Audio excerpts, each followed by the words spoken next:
ನಾವು ಆಯ್ಕೆ ಮಾಡಿಕೊಂಡಿರೋ ಸರ್ಕಾರಗಳು ನಮ್ಮನ್ನು ಆಳೋ ರೀತಿಯಲ್ಲಿ ಯಾವ ರೀತಿಯಲ್ಲಿ ಆಳ್ತಾ ಇದೆ ಅನ್ನೋದಕ್ಕೆ ನಾನೊಂದು ಉದಾಹರಣೆ ಕೊಡ್ತಾಯಿದ್ದೀನಿ.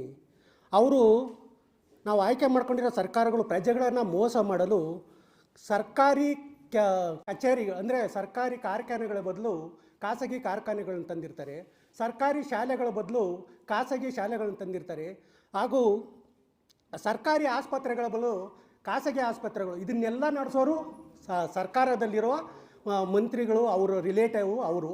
ಇದನ್ನೆಲ್ಲ ಮುಗಿದ ಮೇಲೆ ಗುತ್ತಿಗೆದಾರರಾಗಿ ನಮ್ಮನ್ನು ಶೋಷಣೆ ಮಾಡಲು ಹೊರಗಡೆ ಬಂದಿರ್ತಾರೆ.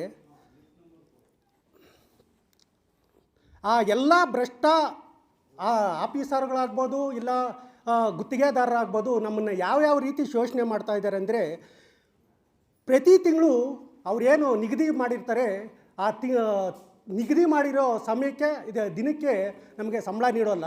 ಆಮೇಲೆ ಪ್ರತಿ ತಿಂಗಳು ESI PF ಏನು ಕಟ್ಟಬೇಕಾಗಿರುತ್ತೋ ಅದನ್ನು ಸರಿಯಾಗಿ ಕಟ್ಟಲ್ಲ.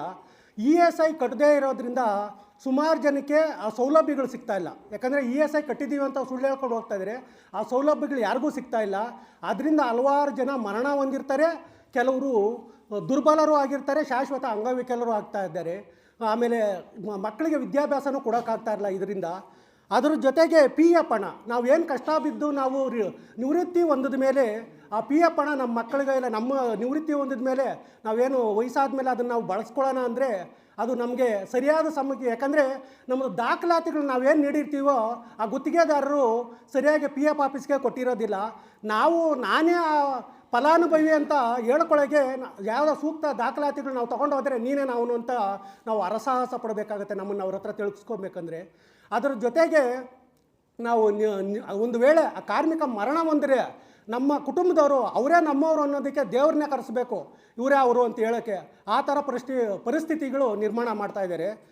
ಅದರ ಜೊತೆಗೆ ಏನು ಹಲವಾರು ಕಾರ್ಯಕ್ರಮಗಳು, ಈ ಗುತ್ತಿಗೆದಾರರು ಮತ್ತು ಕಾರ್ಮಿಕಗಳು ನಾವು ಏನು ಅವ್ರನ್ನ ವಿಶ್ವಾಸಕ್ಕೆ ತಗೊಂಡು ಇವ್ರು ನಮ್ಮನ್ನು ಒಳ್ಳೇದು ಮಾಡ್ತಾಯಿದ್ದಾರೆ, ಏನು ಸರ್ಕಾರಿ ಅಧಿಕಾರಿಗಳಾಗ್ಬೋದು ಅವರೆಲ್ಲರೂ ನಮಗೆ ತೊಂದರೆ ಕೊಡ್ತಾಯಿದ್ದಾರೆ, ನಮ್ಮ ಪರವಾಗಿ ನೀವು ಹೋಗಿ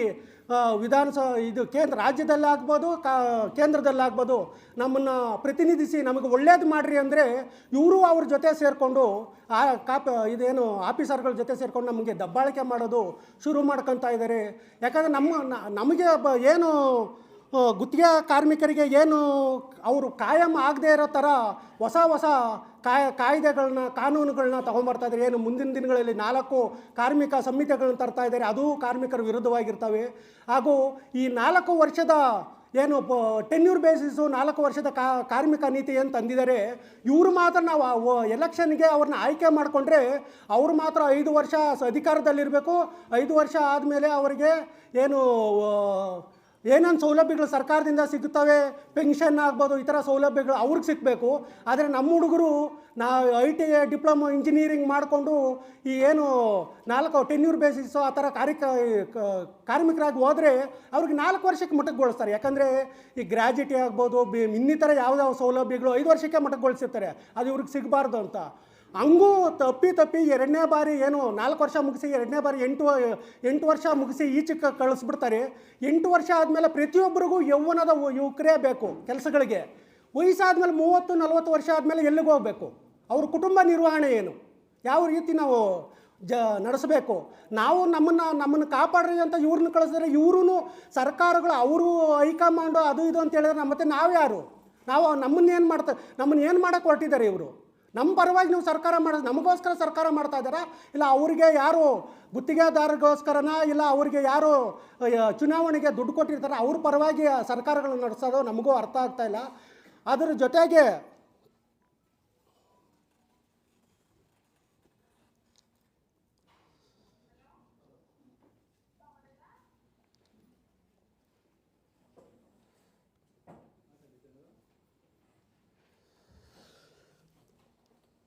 ಈ ESI PF ಕಟ್ಟಿರ್ತಾರಲ್ವ, ಅದ್ರ ಜೊತೆಗೆ EDLI ಅಂತ ಒಂದು ಸತ್ತೋದ್ರೆ EDL ಬರಬೇಕಲ್ಲ, ಅದು ಕೂಡ ಸಿಗ್ತಾ ಇಲ್ಲ. ಅದನ್ನೇನ ಕೇಳೋಕ್ಕೆ ಹೋದರೆ ಸುಮಾರು ಲಕ್ಷಗಟ್ಟಲೆ ಹಣ ಸುರಿಬೇಕು, ಎಲ್ಲಿಂದ ತರೋದು? ಅದ್ರ ಜೊತೆಗೆ ಹೆಣ್ಣು ಮಕ್ಕಳಿಗೆ ಈಗ ಏನು ಗುತ್ತಿಗೆ ಕಾರ್ಮಿಕರ ಏನು ಗುತ್ತಿಗೆದಾರರ ಬಳಿ ಕೆಲಸ ಮಾಡ್ತಾ ಇದ್ದಾರೆ, ಅವರಿಗೆ ಸುಮಾರು ಥರ ತೊಂದರೆಗಳು ನೀಡ್ತಾ ಇದ್ದಾರೆ. ಯಾವ್ಯಾವ ರೀತಿ ಥರ ಅಂದರೆ ಅವರಿಗೆ ಕೆಲಸದ ಸ್ಥಳದಲ್ಲಿ ಲೈಂಗಿಕ ದೌರ್ಜನ್ಯ ನೀಡೋದು, ಅವರಿಗೆ ಕುಡಿಯೋಕ್ಕೆ ನೀರಿರಲ್ಲ, ಶೌಚಾಲಯಗಳಿರಲ್ಲ, ಅದ್ರ ಜೊತೆಗೆ ಏನೋ ಅವ್ರಿಗೆ ಹೇಳ್ದಂಗೆ ಕೇಳದಿದ್ದರೆ ಅವ್ರನ್ನ ಬೇರೆ ಕಡೆ ವರ್ಗಾವಣೆ ಮಾಡೋದು, ಇಲ್ಲಾಂದರೆ ಬಾಯಿಗೆ ಬಂದಾಗ ಬೈಯೋದು, ಇಲ್ಲ ಲಂಚ ಕೇಳೋದು, ಈ ರೀತಿ ಸಿಕ್ಕಾಪಟ್ಟೆ ದೌರ್ಜನ್ಯಗಳು ನಡೀತಾ ಇದೆ. ಯಾಕಂದರೆ ಇವರೇ ದೌರ್ಜನ್ಯ ಮಾಡಿದ್ರು ಇವ್ರನ್ನ ತೋರಿಸೋದು ಮೇಲಕ್ಕೆ. ಯಾಕಂದರೆ ಮೇಲ್ಗಡೆ ಯಾರಿದ್ದಾರೆ ಅಂತ ನಮಗೂ ಕಾಣಿಸ್ತಲ್ಲ. ಯಾರನ್ನೇ ತೋರಿಸಿದ್ರು ಮೇಲ್ಗಡೆನೇ ತೋರಿಸ್ತಾರೆ, ಬಿಟ್ಟು ಅವ್ನು ಎಲ್ರಿಗೂ ಒಳ್ಳೆಯದೇ, ಎಲ್ಲರೂ ಒಳ್ಳೆಯವರೇ. ಆದರೆ ಯಾರು ಕೆಟ್ಟದ್ದು ಮಾಡ್ತಾ ಇದ್ದಾರೆ ಅಂತ ಯಾರಿಗೂ ಕಾಣಿಸ್ತಾ ಇಲ್ಲ. ಅದು ನಾವೆಲ್ಲ ಒಗ್ಗಟ್ಟಾಗಿ ಹೋರಾಟ ಮಾಡಿದ್ರೆ ಮಾತ್ರ ಅವ್ನು ಯಾರು ಕೆಟ್ಟದ್ದು ಮಾಡ್ತಾ ಇದ್ದಾನೆ ಅದನ್ನು, ಯಾಕಂದರೆ ಅವ್ರು ನಮ್ಮನ್ನು ಕೆಲಸದಿಂದ ತೆಗೆದುಹಾಕ್ಬಿಡ್ತಾರೆ ಏನಾದರೂ ನಾವು ಕೇಳೋಕ್ಕೆ ಹೋದರೆ ಅಂತ ತುಂಬ ಜನಕ್ಕೆ ಭಯ ಇದೆ. ಅವ್ರು ಏನೇ ತೊಂದರೆ ಕೊಟ್ಟರು ನಾವು ಸಹಿಸ್ಕೊಂಡಿರಬೇಕು. ಯಾಕಂದರೆ ಇದು ಗುತ್ತಿಗೆ ಪದ್ಧತಿ ಅಂದರೆ ಆಧುನಿಕ ಯುಗದ ಜೀತ ಪದ್ಧತಿ. ಈ ಜೀತ ಪದ್ಧತಿನ ಒಂದೊಂದು ರೀತಿನೆಲ್ಲ ಅವ್ರನ್ನ ನಮ್ಮ ಮೇಲೆ ತೊಡಗಿಸ್ಕೊಂಡು ಹೋಗ್ತಾ ಇದ್ದಾರೆ. ಯಾಕಂದರೆ ನಾವು ಯಾರೂ ಕೇಳೋಕ್ಕೆ ಬರ್ತಲ್ಲ. ನಾವು ಯಾಕಂದರೆ ಈ ಸಂಬಳಕ್ಕೆ ಏನು 20,000 ಸಿಗುತ್ತೋ, 10,000 ಸಿಗುತ್ತೋ, 15 ಅದಕ್ಕೆ ನಾವು ಸೀಮಿತಗೊಂಡು ಕೊಟ್ಕೊಂಡ್ಬಿಟ್ಟಿದ್ದೀವಿ. ಯಾಕಂದರೆ ನಾವೇ ಹೇಳ್ದಂಗೆ ಕನಿಷ್ಠ ವೇತನ, ನಾವೆಲ್ಲ ಕನಿಷ್ಠ ವೇತನ ಯಾವಾಗ ಕೇಳ್ತಾ ಇದ್ದೀವೋ ಗರಿಷ್ಠ ಮಟ್ಟಕ್ಕೆ ನಾವು ಯಾವಾಗ ಬರ್ತೀವಿ ಅಂತ ಅದನ್ನು ತುಳಿತಾನೆ ಇರ್ತಾರೆ ನಮ್ಮನ್ನು. ಗರಿಷ್ಠ ವೇತನ ಇವ್ರು ಎಲ್ಲಿ ಕೇಳಿಬಿಡ್ತಾರೆ ಅನ್ನೋದು ಅವ್ರಿಗೂ ಭಯ ಇರ್ತೈತೆ, ಯಾರಿಗೆ? ಸರ್ಕಾರಗಳಿಗೆ ಮತ್ತು ಗುತ್ತಿಗೆದಾರರಿಗೆ. ಅದಕ್ಕೆ ಅವರು ನಮ್ಮನ್ನು ಹಲವಾರು ತೊಂದರೆಗಳು ಕೊಟ್ಟು ನಮ್ಮನ್ನು ಆ ತೊಂದರೆಗಳಿಂದ ಮೇಲೆ ಏನು ನಮಗೆ ಸೌಲಭ್ಯಗಳಿದೆ, ಕಾನೂನುಗಳಿದೆ, ಅದನ್ನೆಲ್ಲ ನಾವು ಪಡ್ಕೊಬೇಕಂದ್ರೆ ಎಲ್ಲಿವ್ರು ಅದನ್ನೆಲ್ಲ ತಿಳ್ಕೊಂಬಿಡ್ತಾರೋ, ಸರ್ಕಾರಗಳನ್ನ ಗಟ್ಟಿ ಧ್ವನಿಯಲ್ಲಿ ಕೇಳ್ತಾರೋ, ನಾವು ಅವ್ರಿಗೆ ಉತ್ತರ ಕೊಡಬೇಕಾಗುತ್ತದೆ. ಯಾಕಂದ್ರೆ ನಾವು ಕಾರ್ಮಿಕರು ಪ್ರಶ್ನೆ ಕೇಳಿದ್ರೆ ಅವ್ರಿಗೊಂಥರ ಅವಮಾನ. ಅದಕ್ಕೆ ನಮ್ಮನ್ನು ಪ್ರಶ್ನೆ ಕೇಳೋಕ್ಕೆ ಬಿಡ್ತಾ ಇಲ್ಲ. ಎಲ್ಲ ಅಧಿಕಾರಿಗಳಾಗ್ಬೋದು, ಗುತ್ತಿಗೆದಾರರಾಗ್ಬೋದು, ತುಂಬ ತೊಂದರೆಗಳು ಕೊಡ್ತಾ ಇದ್ದಾರೆ.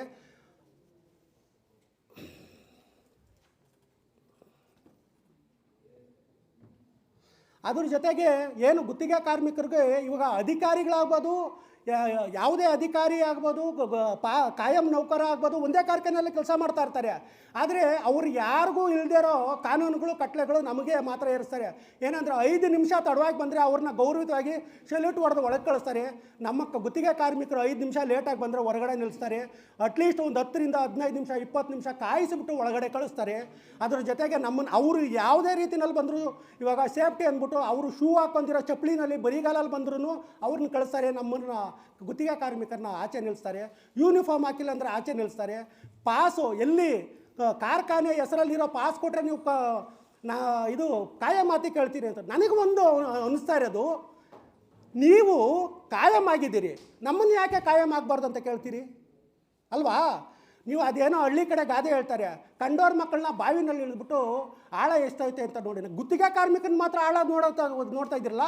ನೀವು ನಮ್ಮ ಸಂಬಳನ ಕಡಿತಗೊಳಿಸಿ ನೀವು ಸರ್ಕಾರನ ಕಾರ್ಖಾನೆಗಳನ್ನ ಉಳಿಸೋಕೆ ಹೋಗ್ತಾ ಇದ್ದೀರಿ. ನಮ್ಮಿಂದ ಮಾತ್ರ ಯಾಕೆ ಉಳಿತೆ? ನಿಮ್ಮ ಗ್ರೇಡ್ಗಳು ಕಮ್ಮಿ ಮಾಡ್ಕೊಳ್ರಿ, ನಿಮ್ಮ ಸಂಬಳಗಳು ಕಮ್ಮಿ ಮಾಡ್ಕೊಳ್ಳಿ, ನಿಮಗೆ ಬರೋ ಸೌಲಭ್ಯಗಳು ಕಮ್ಮಿ ಮಾಡ್ಕೊಂಡು ನೀವು ಮಾಡ್ಬೋದು ತಾನೇ. ನಿಮಗೆ ಒಂದು ಗ್ರೇಡ್ ಕಮ್ಮಿ ಆದರೂ ಅದನ್ನ ಶಿಕ್ಷೆ ನಮಗೇ ಬರ್ತೈತೆ. ನೀವು ಯಾಕೆ ಅದನ್ನು ಮುಂದುವರ್ಸ್ಕೊಂಡು ಹೋಗ್ತಾ ಇಲ್ಲ?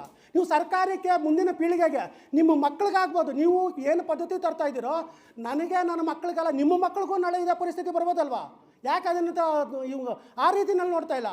ನೀವು ರಿಟೈರ್ಡ್ ಹೋಗೋ ಸಮಯನ ಮಾತ್ರ ನೀವು ನೋಡ್ತಾ ಇದ್ದೀರಿ. ನಿಮ್ಮ ಮೊಮ್ಮಕ್ಕಳಿಗೆ ಒಳ್ಳೆ ವಾತಾವರಣ ಬೇಕು, ಒಳ್ಳೆ ಗಾಳಿ ಬೇಕು, ಒಳ್ಳೆ ಸ್ಥಿತಿ ಬೇಕು ಅಂತ ನೀವು ಕೇಳ್ತಾ ಇದ್ದೀರಲ್ವಾ? ಬಟ್ ನಮ್ಮಿಂದ ಮಾತ್ರ ಎಕ್ಸ್ಪೆಕ್ಟ್ ಮಾಡ್ತಾರೆ. ನೀವು ಯಾಕೆ ಅದನ್ನು ಮಾಡ್ತಾ ಇಲ್ಲ ಅಲ್ವಾ? ಹಲವಾರು ಪ್ರಶ್ನೆಗಳು ಪ್ರತಿನಿತ್ಯ ನಮ್ಮನ್ನು ಕಾಡ್ತಾ ಇದೆ. ಆದರೆ ಏನಾಗುತ್ತೆ ಅಂದರೆ ಇವಾಗ ಇವರು ಶಾಸಕರು ಆಗ್ಬೋದು, ಸಂಸದರಾಗ್ಬೋದು, ಗುತ್ತಿಗೆದಾರರಾಗ್ಬೋದು, ಅದನ್ನು ನಮ್ಮನ್ನು ತುಳಿಯೋಕ್ಕೆ ಹೆಂಗೆ ವ್ಯವಸ್ಥೆ ಮಾಡ್ತಾಯಿದ್ದಾರೆ. ನಮ್ಮ ಕಾರ್ಮಿಕರು ಅದನ್ನು ಎಲ್ಲಿ ನಾವು ಇದನ್ನು ಗಟ್ಟಿ ದನಿನಲ್ಲಿ ಕೇಳಿದ್ರೆ ಅವರು ನಮ್ಮನ್ನು ಕೆಲಸದಿಂದ ತೆಗೆದುಹಾಕ್ಬಿಡ್ತಾರೋ. ನಾವೇನು EMI, ಬಾಡಿಗೆ, ಸ್ಕೂಲ್ ಫೀಸು ಇದಕ್ಕೆ ಸೀಮಿತಗೊಂಡಿದ್ದೀವಿ ಅಂತ ನಮ್ಮನ್ನು ಹೊರಗಡೆ ಕಳಿಸ್ಬಿಡ್ತಾರೋ ಅಂದ್ಬಿಟ್ಟು ಆ ಕೆಲಸಕ್ಕೆ ಜೋತು ಬಿದ್ದಿದ್ದಾರೆ. ಅದನ್ನು ಕೇಳೋಕ್ಕಾಗ್ತಲ್ಲ.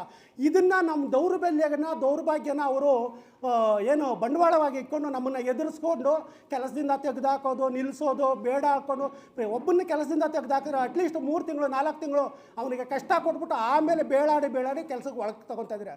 ಈ ಪರಿಸ್ಥಿತಿ ನಿಕೃಷ್ಟವಾಗಿ ಇದಾಗಬೇಕಂದ್ರೆ ಎಲ್ಲರೂ ಒಗ್ಗಟ್ಟಾಗಿ ಸೇರಿ ಕೇಂದ್ರ ಸರ್ಕಾರ ಆಗ್ಬೋದು, ರಾಜ್ಯ ಸರ್ಕಾರ ಆಗ್ಬೋದು, ಅವರು ಏನು ಎಲೆಕ್ಷನ್ ಮುಂದೆ ಬರುತ್ತೆ ಅದಕ್ಕೆ ನಿಮಗೆ ತಕ್ಕ ಪಾಠ ಕಳಿಸ್ತೀವಿ. ಯಾಕಂದರೆ ನಮ್ಮನ್ನು ಭಿಕ್ಷುಕರಾಗಬೇಡ, ನಮಗೆ 40,000 50,000 ಏನು ಮ್ಯಾಕ್ಸಿಮಮ್ ವೇಜಸ್ ಕೊಟ್ಟು ನಮ್ಮ ಸಂಸಾರನ, ನಮ್ಮ ಕುಟುಂಬನ ನಾವು ಕಾಪಾಡ್ಕೊಳ್ಳೋಂಗೆ ಮಾಡಬೇಕು.